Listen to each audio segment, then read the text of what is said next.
Hi friends, నేను తర్మాన్ చారు మా ఉద్దానం సైడు ఇది తర్మాన్ చారు అంటే ఏదో అనుకుంటున్నారు కదా మీరు.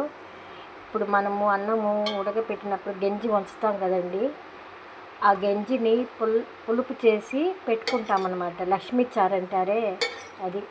మా సైడ్ మాత్రం ఇది ప్రతి ఒక్కరింట్లో కుండలో పెట్టుకుంటామండి, ఒక మూల. అంటే దీనికి స్నానం చేస్తేనే ముట్టుకోవాలి, ఓకేనా. అయితే నేను ఈరోజు మా పిల్లలు చాలా రోజులు అయింది కదా మమ్మీ చేయి అంటే చేశాను. లక్ష్మీ చారు అంటారు దీన్ని. మిరపకాయలన్నీ చేశాను. ఆ గంజి పులుపు అయిన తర్వాత 2 గ్లాసులు అది వేస్తే 2 గ్లాసులు వాటర్ వేసుకోవాలి, బాగా మరగపెట్టుకోవాలి.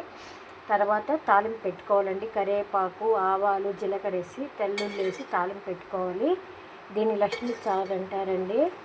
హెల్త్కి కూడా చాలా మంచిదండి. ఇప్పుడు మా సైడ్ అయితే ముసలోళ్ళు ఒక్కొక్కరు 90 సంవత్సరాలు అలాగుంది. ఎందుకంటే ఇలాంటివి తినే వాళ్ళు గట్టిగా ఉన్నారండి. రాగి గంజి, ఈ తర్మాన్ పులుసు అనేది హెల్త్కి కూడా మంచిది. ఇది రైసు వంచిన గంజితో చేసిన లక్ష్మీ చారు అంటారు.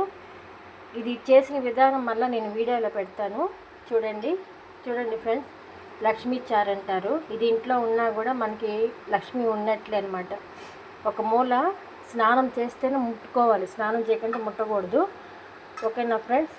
చూడండి ఏ విధంగా పులుపు చేయాలి, ఏ విధంగా పెట్టాలో మళ్ళీ మీకు ఒక వీడియోలో పెడతాను, ఓకేనా ఫ్రెండ్స్. ఉంటానండి.